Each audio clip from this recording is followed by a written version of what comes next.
모세의 기도의 내용입니다. 시편은 거의 다 다윗의 시지만은 그 중에 몇몇 모세가 아닌 다른 사람들의 시가 들어가 있습니다. 40년 광야 생활을 마칠 무렵 120세가 된 모세가 죽음을 앞두고 지난 세월을 돌아보며 인생의 헛됨을 깨닫고 하나님께 드리는 기도시가 시편 90편이라고 말씀드릴 수 있어요. 오늘 헌신하시는 청장년 가족 여러분, 그리고 우리 성도 여러분, 연말을 맞이하여 하나님께 무슨 기도를 드리고 있습니까? 12월을 어떤 심정으로 보내고 계십니까? 한 해를 마감하는 이때에 우리는 세월이라고 하는 의미에 대해서 다시 한번 생각해 보아야 할 것입니다. 오늘 오전 설교와 오후 설교는 연결선상에 있다라고 말씀드릴 수 있어요. 세월이란 뭐냐? 인생에게 주어진 시간이라고 하는 것은 무엇이냐? 한 백발의 노인이 어느 날 젊은 청년들을 모아놓고 인생에 대해서 훈계를 시작합니다. 이렇게 얘기를 해요. 내가 어린 시절에는 시간이 마치 기어가는 것처럼 천천히 지나가다가, 내가 꿈을 꾸던 청년 시절에는 시간이 빠른 걸음처럼 지나갔다. 내가 완전히 성인이 되었을 때는 시간이 마치 뛰어가는 것처럼 지나가다가, 내가 장년이 되어 능력을 과시할 자리에 올랐을 때는 마치 시간이 구름처럼 날아갔다는 거예요. 그리고 내 머리가 흰색으로 변하여 노인이 된 지금의 시간은 이미 나에게서 지나가 버렸다는 것을 깨달았다. 그러면서 젊은 사람들에게 인생의 훈계를 했다라고 하는 것입니다. 청장년 가족 여러분들께 묻습니다. 여러분들 젊은 분들입니다. 여러분들에게 시간이 많이 남은 것 같습니까? 여러분들의 인생이 아직 많이 남아 있는 것 같습니까? 세월은 우리가 생각하는 것보다 훨씬 더 빠르게 지나간다는 것입니다. 금방 나이를 먹습니다. 기회가 주어졌다가도 어느새 금방 사라집니다. 그러기에 우리는 시간의 중요성을 깨닫고 시간을 잘 활용해야 될 줄로 믿습니다. 시간을 어떻게 보내느냐, 어떻게 사용하느냐에 따라서 우리는 행복하게 살 수도 불행하게 살 수도 있습니다. 젊을 때의 시간을 잘 활용하는 사람은 늙어서 행복한 삶을 살 수 있지만, 젊을 때 시간을 허비한 사람은 불행한 삶을 살 수도 있는 것입니다. 성공과 실패도 시간을 어떻게 활용하느냐에 따라 결정됩니다. 성공하는 사람들의 7가지 습관이 있는데 그 중에서 가장 중요한 것은 시간이었습니다. 시간을 잘 활용해서 승리하며 사는 사람이 있는가 하면 시간을 잘못 활용하여 몰락하는 사람들도 우리 주변에 많이 봤습니다. 그래서 이런 한자성어가 있어요. 따라합시다. 세월, 부대인. 들어보셨나요? 저보다 여러분들이 한자를 더 많이 아실 테니까 이 한자성어를 들어보셨을 거예요. 세월, 부대인. 이게 무슨 뜻이냐? 우리 한어리는 중국어 능력자니까 벌써 알았을 거야. 그렇죠? 벌써 알았대잖아. 네. 따라합시다. 세월은 사람을 기다려주지 않는다. 이런 뜻이래요. 어느 누구라도 시간은 사람을 기다려주지 않습니다.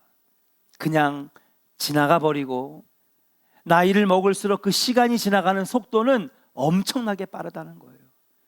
뭔가를 이룰 수 있는 나이가 되었을 때 여러분, 시간은 구름처럼 지나가 버린다는 것입니다. 본문의 저자인 모세는요, 80세에 하나님의 명령을 받습니다. 능력의 지팡이를 받아 애굽에서 종살이하던 이스라엘 민족을 탈출시킵니다. 그러나 애굽을 떠나온 지 1년 만에 가나안 땅 가데스 바네아에 도착했지만 그들이 하나님 말씀을 믿지 못하고 불순종함으로 말미암아 우린 못 갑니다. 가데스 바네아에 네피림도 있고 아낙 자손도 있고 저 거인족들을 무기도 하나 없는 우리가 어떻게 이깁니까?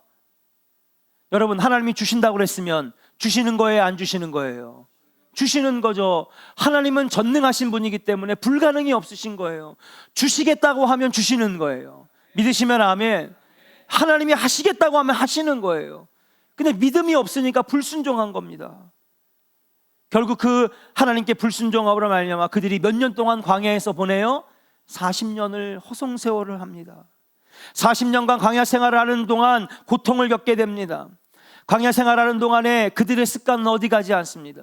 믿음이 없으니까 때때마다 불순종합니다. 불평합니다. 불신앙에 빠졌습니다. 결국 하나님께서 민수기에서 말씀하신 대로 여러분, 너희들이 이 땅에서 죽게 되리라, 한 사람 한 사람 죽어나가는 것을 39년 동안 보게 됩니다. 새로 태어난 그의 후손 광야 2세대들만이 약속의 땅 가나안에 들어가게 되었어요. 그러는 동안 모세의 나이도 어느덧 120세가 되었습니다. 느보산에서 저기 이스라엘 땅, 지금의 이스라엘 땅이죠. 당시 가나안 땅을 쫙 보는데 저기에 이스라엘이 해발 1000m가 넘거든요. 예루살렘이 잘 보였죠. 날씨가 맑은 날에는 그 너머에 지중해도 보입니다. 바로 지금 가자 지구가 있는 곳이죠. 앞쪽에 보니까 여리고도 있고 아이성도 보입니다. 여러분, 요단강이 흐르는 게 보여요. 40년의 광야 생활이 끝나자 자신도 이제 죽음이 눈앞에 왔구나. 그러니까 여러분, 인생의 말미가 찾아오니까 누구나 하듯이 지난 세월을 돌아보지 않습니까? 오늘 주일 설교 때도 12월에 한 해를 돌아볼 수 있는 것처럼 인생의 말년에 지나온 수십 년의 여러분 인생을 돌아보게 되었어요. 40년 동안 광야에서 믿음 없어 죽어간 자신의 동료들이 하나둘씩 떠오릅니다. 후회도 들고 탄식도 하고 그렇게 죽어나간 백성들을 가슴 아픈 마음으로 눈물로 바라보게 되었어요. 어성경에서도 제가 말씀드렸지만 300만 명의 광야 1세대가 40년 동안 여호수아, 갈렙 그리고 광야에서 태어난 자들만 빼고 모두 죽었어요. 계산을 해봤더니 40년 동안 매일마다 몇 명씩 장례를 치르느냐, 27명씩 죽는 거예요. 여러분 생각해 보세요. 그 좁은 12지파 텐트에, 그렇죠? 거기에서 매일마다 몇 명이요? 27명이 죽어나가는 거예요. 그래야 여러분 40년 동안 300만 명이 정리되는 거예요. 그렇게 매일 27명의 자신의 함께 애굽을 탈출했던 동료들이 죽어나가는 것을 모세는 보았을 것입니다. 그는 생각했을 거예요. 아, 인생이란 무엇일까? 저렇게 먹다 죽는 인생으로 끝나는 것이 인생인가? 먹고 살고 그리고 죽는 것, 그리고는 인생의 짧고 헛됨을 탄식하며 하나님 앞에 기도한 것이 바로 오늘 여러분들이 읽은 시편 90편이라고 하는 거예요. 그러면서 뭐라고 합니까? 따라합시다. 하나님이여, 한번 같이 따라해요. 하나님이여, 세월을 계수하는 지혜를 주옵소서. 이게 무슨 말이냐면, 하나님, 내가 좀 더 일찍 정신을 차렸다면, 내가 좀 더 일찍 세월의 중요성을 깨달았다면, 내가 좀 더 일찍 하나님 말씀에 순종했더라면, 좀 더 일찍 하나님께서 주신 사명을 감당했더라면 얼마나 좋았을까요? 내가 80세가 아니라 40세, 아니면 그 전에 내가 부름받아 하나님 사명 감당했으면 얼마나 좋았을까요? 그때 그들이 불순종하고 그들이 우유부단할 때 내가 좀 더 단호하게 믿음으로 그들을 가리켰다면 얼마나 좋았을까요? 저렇게 먹다 죽는 인생, 허망하게 광야에서 죽는 인생으로 끝나지는 않았을 텐데, 내가 좀 더 내 자녀들에게, 내가 좀 더 내 속회원들에게, 내가 좀 더 내 신앙의 동료들에게, 같은 선교회원들에게 좀 더 믿음으로 그들에게 호소할 수 있었다면 얼마나 좋았을까? 그렇게 탄식하며 시를 쓴 것이 바로 시편 90편이라고 말씀드릴 수 있어요. 오늘날도 죄악과 불신앙과 믿음 없음으로 10년, 20년, 30년 젊은 인생을 헛되이 살아가는 사람들이 얼마나 많습니까? 먹다 죽는 인생으로 끝나는 사람이 얼마나 많습니까? 죄악과 유혹의 시험에 빠져 불필요한 노력, 불필요한 시간, 불필요한 인생의 시간을 탕진하고 낭비하는 사람들이 얼마나 많이 있습니까? 그래서 모세는 이렇게 기도하는 거예요. 연약한 인생을 불쌍히 여겨 주옵소서. 은혜를 베풀어 주옵소서. 그 은혜가 어떤 은혜냐? 세월을 계수하는 지혜를 달라고. 하나님 앞에 범죄한 것이 있으면 용서해 주시고 남은 인생만이라도 수고와 슬픔에서 벗어나 하나님 주신 기쁨으로 살게 하여 주시옵소서. 그렇게 기도하는 것이 바로 오늘 저와 여러분들이 읽은 시편 90편의 말씀이라고 하는 사실이에요. 2023년이 마무리되어 갑니다. 지금은 한 해를 마무리하면서 나는 지금까지 어떤 인생을 살았는가? 오늘 아침에도 여러분들에게 설교했지만은 나는 지금까지 어떤 인생을 살았는가? 청장년들은 그렇게 물어볼 수 있어요. 아니, 우리 나이에 그런 걸 뭐하러 생각해요? 우리는 아직 젊은데, 우리에겐 아직 시간이 많은데, 지금도 몸에 힘이 펄펄 나가지고 얼마든지 뭘 하든지 다 살릴 수 있을 것 같은데 뭐하러 그럽니까? 아닙니다. 오히려 청년의 때에, 젊을 때에 여호와 하나님을 기억하라고 그랬어요. 인생을 돌아보며 나는 과연 어떻게 살았는지, 내 신앙생활은 어떻게 이루어져 왔는지, 계획한 것은 성취되었는지, 앞으로 나는 어떤 인생을 살 것인지를 깊이 고민할수록, 그 시간이 빨리 올수록 여러분들의 인생은 복되고 행복한 인생으로 바뀌어지게 될 줄로 믿습니다. 이때 우리는 모세처럼 기도해야 돼요. 하나님, 무엇보다도 세월을 계수하는 지혜를 주옵소서. 이 세월을 계수한다는 말이 무엇입니까? 지나온 인생을 내가 어떻게 살았는지, 그리고 앞으로의 인생을 어떻게 살 것인지를 여러분 생각하고 계획하고 되뇌어보는 것, 이것이 바로 세월을 계수하는 지혜라고 하는 것이. 과연 내가 이 시간과 세월을 잘 보내고 있는 것인가? 자신에게 물어보는 사건, 이것이 바로 세월을 계수하는 지혜라고 말씀드릴 수가 있는 것입니다. 그렇습니다. 우리가 이 빠르게 지나가는 세월을 의미 있고 소중하게 보내려면 모세의 기도처럼 세월을 계수하는 지혜를 가져야 한다는 사실이에요. 그렇다면 우리 믿는 자들이 세월을 계수하는 지혜를 얻으려면 어떻게 해야 될까요? 한번 따라합시다. 먼저 지혜의 근본이신 하나님을 찾아야 합니다. 할렐루야. 하나님을 찾아야 되는 거예요. 지혜로운 사람이 세월을 계수할 줄 알고요, 지혜로운 사람이 앞으로의 인생을 설계할 줄 알고요, 지혜로운 사람이 인생의 실수를 다시금 되풀이하지 않는 거예요. 우리 한번 옆 사람에게 축복합시다. 하나님 주신 지혜로 살아가시기 바랍니다. 할렐루야. 공부 잘하는 사람보다 지혜로운 사람이 성공하고요, 돈 많은 사람보다 지혜로운 사람이 더 성공하고요. 지혜는요, 돈을 주고 살 수 없어요. 지혜의 근본이신 하나님이 주시는 거예요. 근데 이 지혜가 있어야지만이 세월을 계수할 수 있어요. 그래서 내가 예전에 한번 실패했지만 다시는 그 실패를 반복하지 않게 되고요, 지나온 인생을 돌아보면서 더 멋진 인생, 더 나은 인생을 설계할 수 있는 지혜, 누가 주시는 거냐? 하나님이 주신다라고 하는 사실. 그러면 뭐 해야 되냐? 하나님을 찾아야 되는 거예요. 하나님께 부르짖고 기도하고 하늘의 지혜를 구해야 될 줄로 믿습니다. 지혜의 근본이신 하나님께서 여러분들에게 지혜를 주시면 여러분들의 세월을 온전하게 분석하고 분명하게 꿈을 꾸게 하시며 그 길을 온전하게 걸어갈 수 있도록 힘과 능력을 주신다는 사실이에요. 하나님 지혜 주시면 세월을 아낄 수 있습니다. 하나님 지혜 주시면 세월을 소중하게 보낼 수 있습니다. 하나님 지혜 주시면 우리 자녀들을 여러분 복되게 키울 수가 있는 것입니다.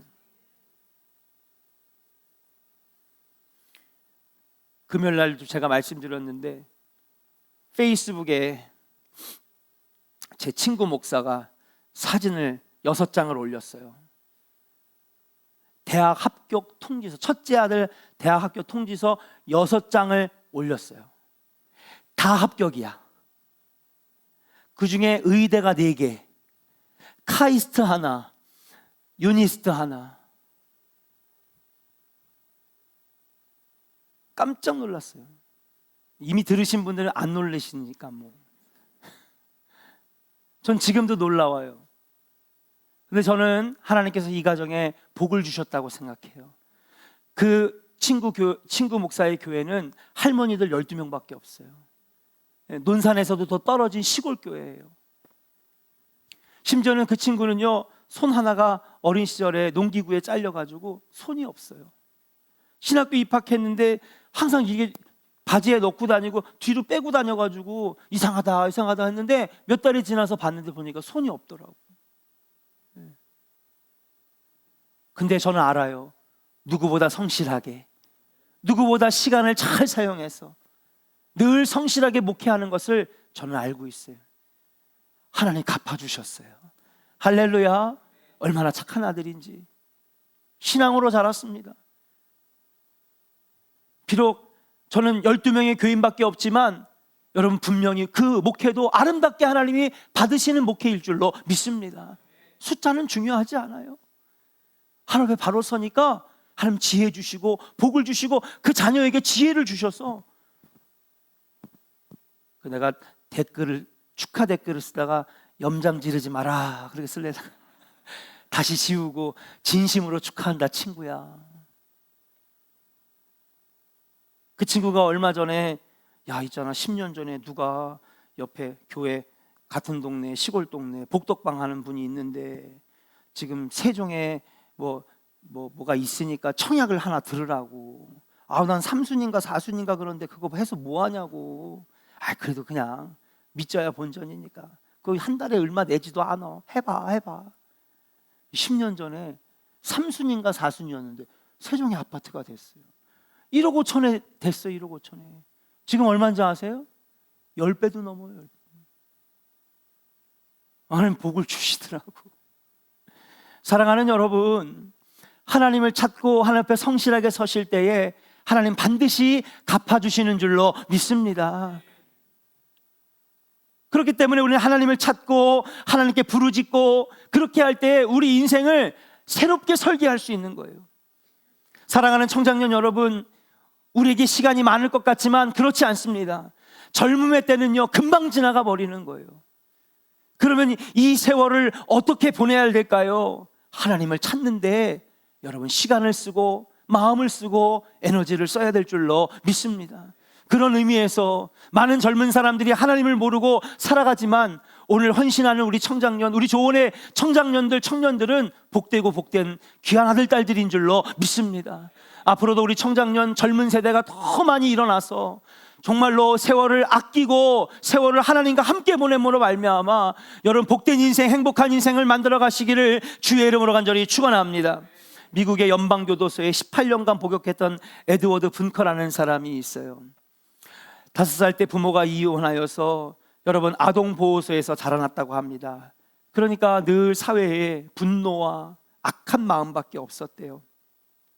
소년원에 수감되고 탈옥하고 정신병원에 수용되고 보호가정에서 자라고 나중에 너무 안 되니까는 울타리를 가둬놓고 농장 일을 하는 농장에다가 갖다 보내버리고 그렇게 여러분 어린 시절을 너무 힘들게 보냈어요.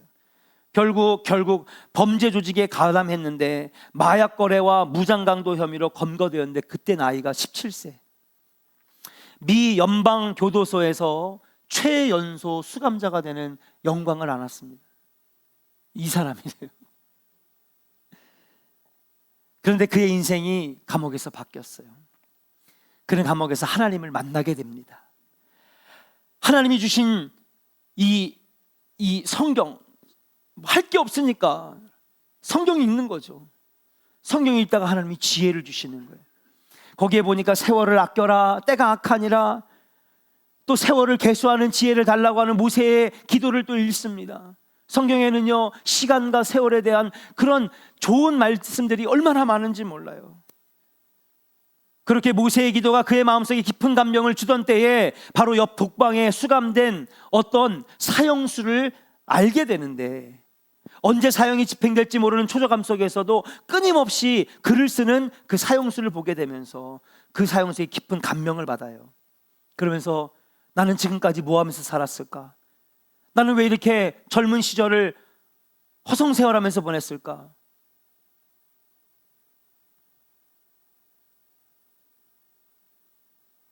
무려 여러분 감옥 생활을 20몇 년을 합니다. 25년 정도를 해요. 그러면서 이 사형수부터 깊은 감명을 받은 이 분커는 난 앞으로 죽을 때까지 인생을 헛되이 안 살 거야. 감옥에서 남은 것은 시간밖에 없으니까 그때부터 열심히 독서를 하기 시작했습니다. 유명한 고전 작품들을 모조리 섭렵했습니다. 성경을요 몇십 독을 했는지 모릅니다. 그리고 나서 그도 옆에 있는 사형수처럼 펜을 들어 글을 쓰기 시작했습니다. 예, 쓰레기 더미에 버려져 있는 그런 종이들을 가져다가 그 위에다 글을 쓰기 시작했어요. 그 결과 여러분, 나중에 18년간 감옥에 있으면서 장편소설 6편, 단편소설 50편을 썼어요. 그 중에 그리고 나서 여러분 그가 41세가 되어서 감옥에 나왔을 땐 이미 스타 작가가 되어 있었습니다. 그의 소설이 너무 감명되어서 더스틴 호프만이 이 작품을 사서 영화를 만들었고요. 여러분 그 미국에 보면 무슨 미스터 블루라고 하는 이 작품이 있는데 그 미국 문학상 후보에 올라가 가지고 베스트셀러가 되기도 했다고 합니다. 나는 이 독서를 멈추면, 나는 이 글 쓰는 거를 멈추면 다시 타락하고 말 것 같은 그런 생각에 아침, 점심, 저녁 매일같이 성경 읽고 글을 쓰고 매일같이 글을 읽고 여러분 글을 쓰는, 그러니까 나중에 그의 절절한 인생의 고백들이 소설에 묻어나면서 많은 사람들에게 감명을 준 거예요. 베스트셀러가 됐습니다. 한 시간도 한순간도 이제부터 내가 헛되이 보내지 않을 것이다, 나는 시간을 알차게 보낼 거야 라고 결심한 그 결심이 전과자에서 소설가로 성공하게 만들었다고 하는 사실이에요. 사랑하는 청장년 여러분, 젊음의 시간은 금방 지나가 버립니다. 먹다 죽는 인생으로 여러분 살아갈 수 없습니다. 우리 인생이 많이 남아있는 것 같지만 구름처럼 금방 날아가 버립니다. 여러분들에게 주어진 시간, 이 젊음의 때를 여러분 어떻게 사용하시겠습니까? 우리 모두가 지혜 주시는 하나님을 찾으며 하나님을 만나며 하나님께 기도하는 삶을 살아야 될 줄로 믿습니다. 그러면 하나님께서 지혜도 주시고 사업의 구상도 떠오르게 하시고 자녀를 어떻게 길러야 훌륭한 자녀로 키울 수 있을지 하나님 지혜도 주시는 거예요. 아까도 제 친구 목사 얘기했죠. 학원 한 번 안 다녔어요. 그 비싼 강남에 수백만 원짜리 학원 다녀본 적도 없어요. 그런데 의대를 4개, 카이스트, 유니스 다 합격해요. 저는 하나님이 지혜 주시면 자녀들도 성공적으로 키워낼 줄로 믿습니다. 걱정하지 마세요. 주님이 지켜주실 거예요. 하늘의 지혜를 구하시기를 축복합니다. 그렇다면 여러분들의 시간은 복된 삶으로 가득 채워질 줄로 믿습니다. 우리 성도들도 마찬가지입니다. 여러분들에게 주어진 시간을 하나님을 찾으며 하늘의 지혜를 구해 더 복되고 더 행복한 하나님 앞에 인정받는 일꾼으로, 하늘의 복과 땅의 복을 여러분 누리는 은혜의 백성으로 살아갈 수 있는 귀한 은혜가 여러분에게 있기를 소망하면서 하나님을 찾으며 여러분에게 주어진 시간을 복되게 사용하시는, 하나님과 함께 성공된 인생을 만들어 가시는 우리 살아가는 청장년 가족들과 성도들 되기를 주의 이름으로 간절히 축원합니다. 우리 이 시간에 함께